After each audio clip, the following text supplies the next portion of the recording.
After 20 years of no contact, this entitled dad finds his estranged daughter on TikTok and proceeds to stalk her. What happens next is mind-blowing. Dad thinks I don't know he's stalking me.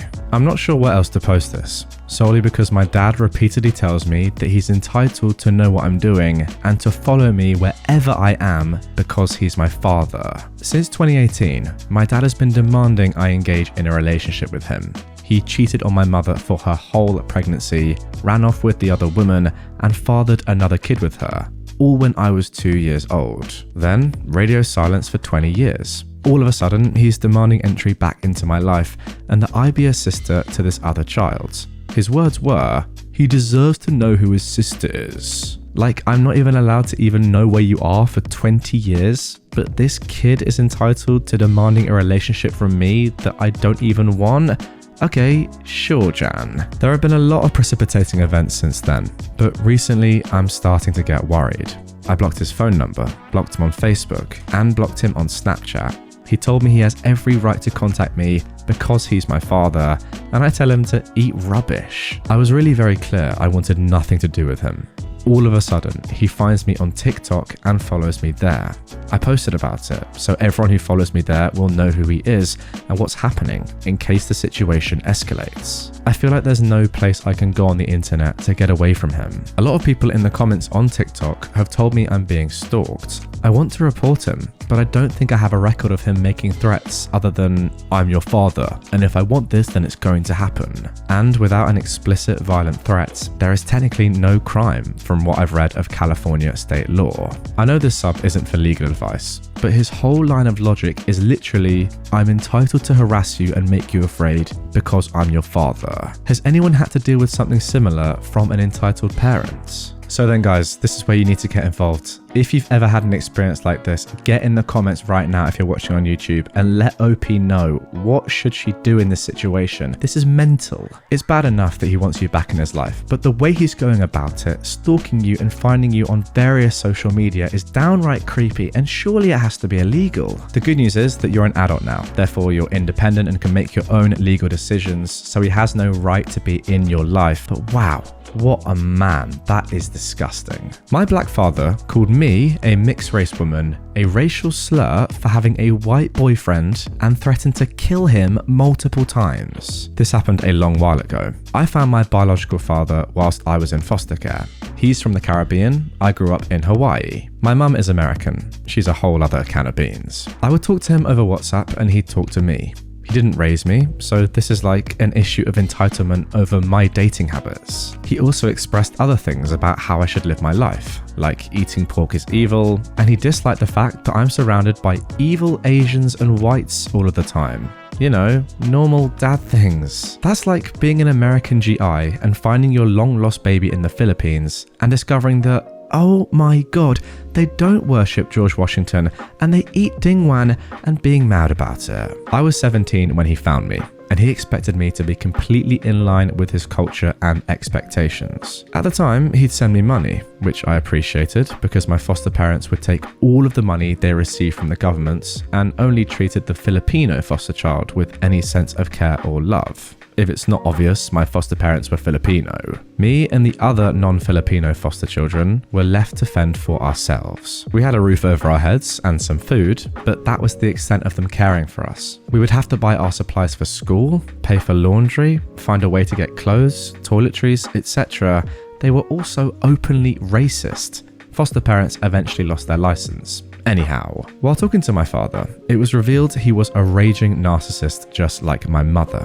He'd tell grandiose tales about himself, how everyone loves him, and how I needed to go back to the Caribbean ASAP to get back to my culture, saying how I was a black Caribbean girl. He'd go on and on about culture, how I need to go back to my culture, how I'm a pure black woman and I need to go back to my culture. Whenever I said I was mixed, he said it was American cultural confusion. He was pretty racist against practically everyone who was not specifically exactly like him. Meanwhile, he wants to choose my husband, who of course has to be pure black, dark-skinned, with dreadlocks like him. The audacity to think that he has the right to select a husband for his estranged daughter who grew up in the comparatively socially progressive Hawaii shake my head. At the time, I started dating this white guy who I thought was cute and we hit it off. It turns out we share a lot in common. Fast forward, my father kind of finds out because I casually mentioned my friend. I feel like I'm lying by withholding information, so I come clean. My father threatened to fly to Hawaii and kill my boyfriend, and called me a nasty, Americanized racial slur, a sellout, that no one trusts black children with white fathers, that race mixing is American degeneracy, along with feminism and homosexuality. He then disowned me and stopped talking to me. Not without a bunch of threats, calling me a dumb white girl, an American with no culture, and a sellout. My dad is great, yeah. I'm just so dumbfounded by this man. He has me with a white American woman and gets mad that when I'm raised by her, I don't share his cultural ideals and I see myself as mixed. What? Also, years have passed since then. Me and that guy I talk about are engaged and we live together in a pretty alright neighborhood with a pool and a dog. We're living pretty okay. I have no contact with my father. Oh, well, finally some good news at the end of that story. I was getting pretty worried there that this was going to end up with him forcing his way back into your life, and that would have been truly terrible. Thank God that this guy is no longer a part of your family. It looks like you're doing amazingly without him. Good decision, and I hope you enjoy the rest of your life. Pick your family or your boyfriend. A year ago, almost to the day, I learned I was pregnant. My boyfriend, now husband, and I were excited. We talked about kids one day, but our son decided to join us earlier than expected. It's fine, we love him dearly. My parents, on the other hand, I'd planned to tell them when I was much further along. That way my little boy would be outside the 12-week danger zone and I could confidently say I was having a baby. That plan changed with a miscarriage scare and a hospital visit. My baby was fine, but I was scared to death. I got to my car after it all and proceeded to call my mum and break down crying. Now, my parents are deeply religious, members of the LDS community, so they're Mormon. Finding out their unwed daughter was pregnant was quite a shock to them. My mum is also a narcissist, so this was clearly a personal attack to her self-image on my part. She at least was chill with most of it, having gone through 4 turbulent pregnancies herself. So I can say she tried to alleviate my stress a bit. Dad is a whole other story. One day, in between packing up my apartment for storage and stressing about not stressing, he called me to have a serious chat. He started off by telling me he forgave me for my sins and to give me some advice. Namely, go to the temple, get sealed to my child, and do all their work, baby blessing, baptism, etc., behind my husband's back. Don't let him stop you from receiving your eternal blessings, he'd said. So I should separate my child and their father? You'll still have your family, and if so, you can choose to visit your husband in the terrestrial kingdom later. Save yourself for the higher glory. There are multiple kingdoms of heaven, it gets unnecessary. But if families are meant to be together forever, why should I separate my child and his father, who I love? Only families who live by the gospel standard get to live together in heaven. You'll have to choose between your family and him. I don't remember what was said after this, but I know I was distraught. For a faith centered on families, he was quick to dismiss the one I'm building now. He also doesn't see my marriage as legitimate because we didn't have a temple ceremony, and we're waiting to have a full civil ceremony until later. He still bombards me with church propaganda and insists on me getting that stuff done without my husband's approval because your baby's eternal soul is more important than your husband's feelings. I will add here at the end that my husband and I are choosing to raise our son without direct religion. Let him discover what he believes and support him in it as he gets older.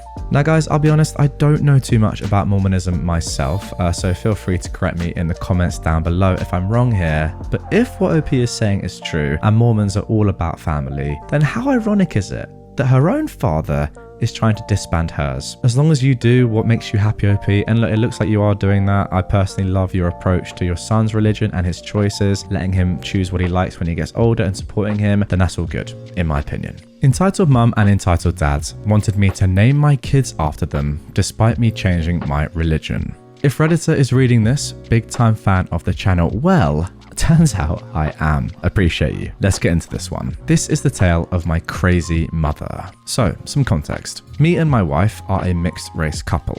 I'm white and she's black Somalian. Because of this, I changed my religion from Christian to Islamic. My parents are devoted Christian white folk, so their pale, freckled, redhead child being with someone black and Islamic is a big no-no. They held it in for our wedding though, despite it not being a normal Christian wedding, and her family supported us, so we thought we were all good, right? Wrong.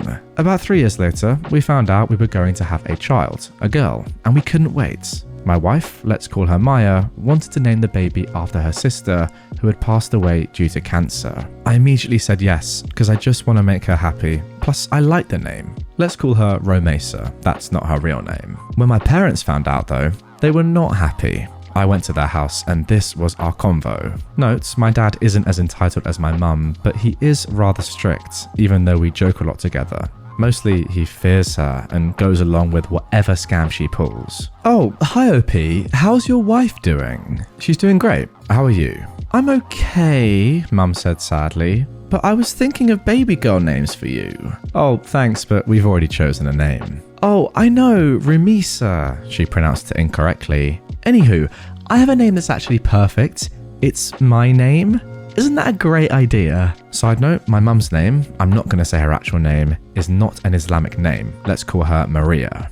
Sorry, yeah, I can't. It's not Islamic and my wife wanted it, so I support it. She frowns before immediately getting cross and raised her voice. Oh, please, I know my child more than she does, and I know you don't actually want that.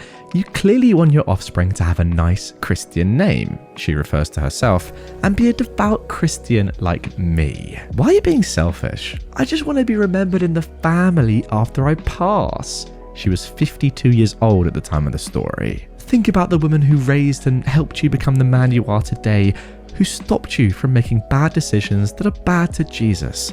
I bet your wife has intoxicated my baby's mind with evil thoughts against God. I was a little ticked off by her at this point. Mum, calm down. I'm not your baby anymore, and I can make my own decisions. This is ridiculous.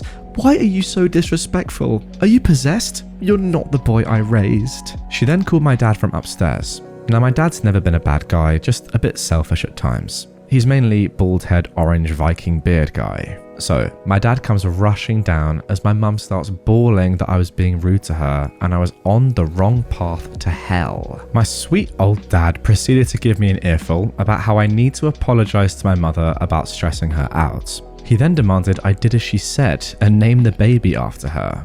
Then he promptly asked me, well, more like told me, to do the same with his name if we have a boy. I just left afterwards, and I didn't see them again until the birth of my child. Of course, we put the original name down for our child like we intended, but my mother had apparently been telling everyone, and I mean everyone, about how we were going to name the child after her, and how she would be just like her, with pale skin and dark brown hair with blue eyes.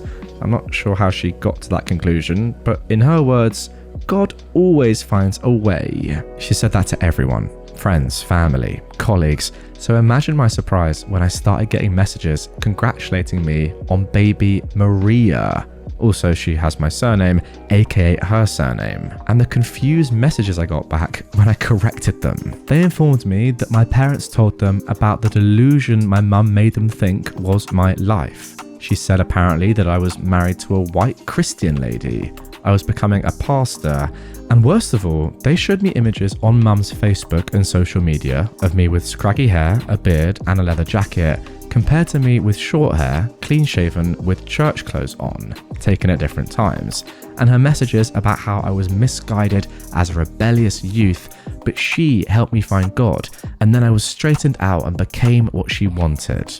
The message that still annoys me to this day is, my son is going to be the next Nicky Cruz, and I feel safe knowing I've helped him into making a person who will spread the word of Jesus and will make the world a better place. I was so annoyed that she basically rewrote my entire life without me knowing, all how she wanted me to be. The final straw though was when I got to their house after my baby's birth. We went to my mother's, who proceeded to hog the baby while not looking so pleased. The baby didn't look like her, lol. Before asking when is the baptism. Mum, we're Islamic, remember? The baby is also Islamic. What? How could you do this to poor Maria Jr.? First of all, her name is not Maria. Second of all, I'm not some toy you can play with. How dare you, after all I've done for you? You haven't done anything to me other than be a pain. Come on, Maya, let's leave. We then left the party as my mother was yelling at us, crying that no amount of praying could save us from a path of sin. The worst part? She then keeps contacting my wife, telling her that she was ripping me from her and my religion, and how she should get a divorce if she wants to go to heaven. That type of stress should not be put on a new mother. She also keeps telling me to divorce her and come back to the church and let her see her grandbaby. But she continues to call her Maria Jr.